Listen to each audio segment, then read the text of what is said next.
দেশের বিভিন্ন স্থানে সভা সমাবেশ ও মানববন্ধন সহ নানা ঘটনার আরও খবর জানাচ্ছেন আবরার মাহি।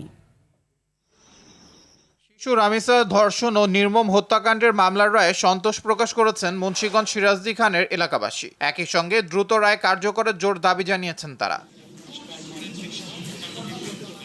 ফুটপাত, মাঠ, জলাশয় দখলমুক্ত ও উন্মুক্ত রাখা এবং পরিচ্ছন্ন নগরীর দাবিতে বরিশালে মানববন্ধন করেছে সম্মিলিত নাগরিক সমাজ।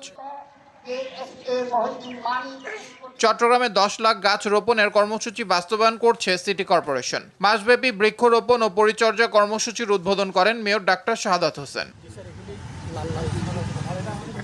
পরিবেশের ভারসাম্য রক্ষা, জলবায়ুর বিরূপ প্রভাব মোকাবিলা এবং অক্সিজেনের চাহিদা পূরণের জন্য ঠাকুরগাঁওয়ে বৃক্ষরোপণ কর্মসূচির উদ্বোধন করা হয়েছে।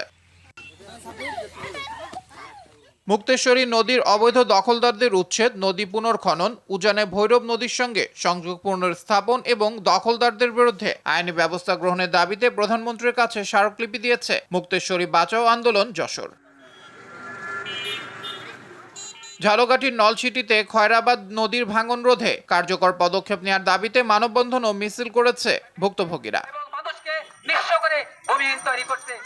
সিরাজগঞ্জ বগুড়া রেলপথে সিরাজগঞ্জ পৌর এলাকার রায়পুরে জংশন স্টেশন নির্মাণের দাবিতে মানববন্ধন কর্মসূচি পালন ও স্মারকলিপি প্রদান করা হয়েছে। পরিবেশ দূষণ ও জলবায়ু পরিবর্তন, নবায়নযোগ্য জ্বালানি ব্যবহার ও দূষণ রোধে কার্যকর পদক্ষেপ নেওয়ার দাবিতে জামালপুরে মানববন্ধন অনুষ্ঠিত হয়েছে। মুন্সিগঞ্জে আওয়ামী লীগ নেতা আলী হোসেন লাবুর বিরুদ্ধে ভূমি দখল সহ নানা অভিযোগে মানববন্ধন ও বিক্ষোভ মিছিল করেছে এলাকাবাসী।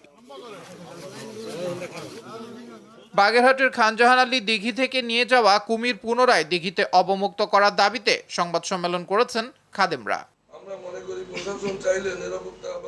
আবরার মাহি, RTV।